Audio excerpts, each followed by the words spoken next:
یہ تحریر ان لڑکیوں کے لیے ہے جو کہتی ہیں پردہ کچھ بھی نہیں ہے۔ ایک گاؤں میں ایک با پردہ خاتون رہتی تھی جن کی ایک ڈیمانڈ تھی کہ شادی اس سے کروں گی جو انہیں با پردہ رکھے گا۔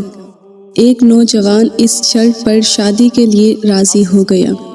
دونوں کی شادی ہو گئی۔ وقت گزرتا رہا یہاں تک کہ ایک بیٹا بھی پیدا ہوا۔ ایک دن شوہر کہتا ہے کہ میں سارا دن کھیتوں میں کام کرتا ہوں، کھانے کے لیے مجھے گھر آنا پڑتا ہے جس سے میرا وقت ضائع ہو جاتا ہے، تم مجھے کھانا کھیتوں میں پہنچا دیا کرو۔ اور اس بات پر بیوی راضی ہو گئی۔ وقت گزرتے گزرتے ایک اور بیٹا پیدا ہوا۔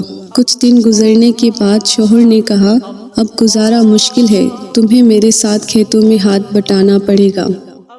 یوں وہ با پردگی سے نیم پردے تک پہنچ جاتی ہے اور تیسرے بیٹے کی پیدائش پر اس کا شوہر مکمل بے پردگی تک لے آیا۔ یہاں تک کہ وقت گزرتا رہا، اولاد جوان ہو گئی۔ ایک دن شوہر ہنسنے لگا اور بیوی سے پوچھا کہ تو بڑا پردہ کرتی تھی، آخر کار تیرا پردہ ختم ہو گیا، کیا فرق پڑا پردے اور بے پردگی کے زندگی میں؟ زندگی تو اب بھی ویسی ہی گزر رہی ہے۔ اس بات پر بیوی شوہر سے کہتی ہے کہ تم ساتھ والے کمرے میں چھپ جاؤ، میں تمہیں پردے اور بے پردگی کا فرق سمجھاتی ہوں۔ شوہر کمرے میں چھپ جاتا ہے۔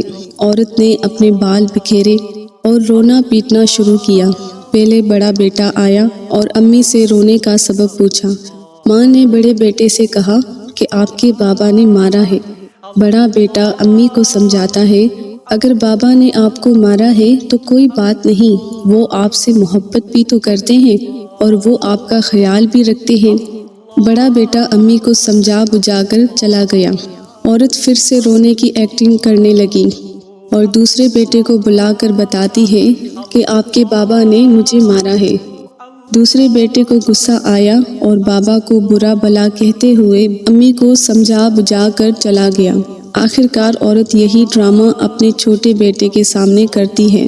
چھوٹا بیٹا تو غصے سے آگ بگولا ہو جاتا ہے اور ڈنڈا اٹھاتا پھرتا ہے اور زور زور سے گالیاں بکتے ہوئے کہتا ہے ابھی بابا کی خبر لیتا ہوں، اور چلا گیا۔ پھر عورت نے شوہر کو بلا کر سمجھاتے ہوئے کہنے لگی کہ پہلا بیٹا میرے پردے کے وقت پیدا ہوا تھا تو اس نے تیرا پردہ رکھا، دوسرا نیم پردے کے وقت میں پیدا ہوا تھا تو اس نے تیری آدھی لاج رکھ لی، جبکہ تیسرا مکمل بے پردگی کے وقت پیدا ہوا تھا تو وہ مکمل طور پر تیری عزت اتارنے گیا۔ مطلب پردہ جہاں عورت کا فطری تقاضا ہے جو خالق کائنات کی طرف سے حکم اور قاعدہ بھی ہے، تو وہاں اس کے گہرے اثرات بھی مرتب ہوتے ہیں جس کو آج ہم اپنے معاشرے میں محسوس کرتے ہیں۔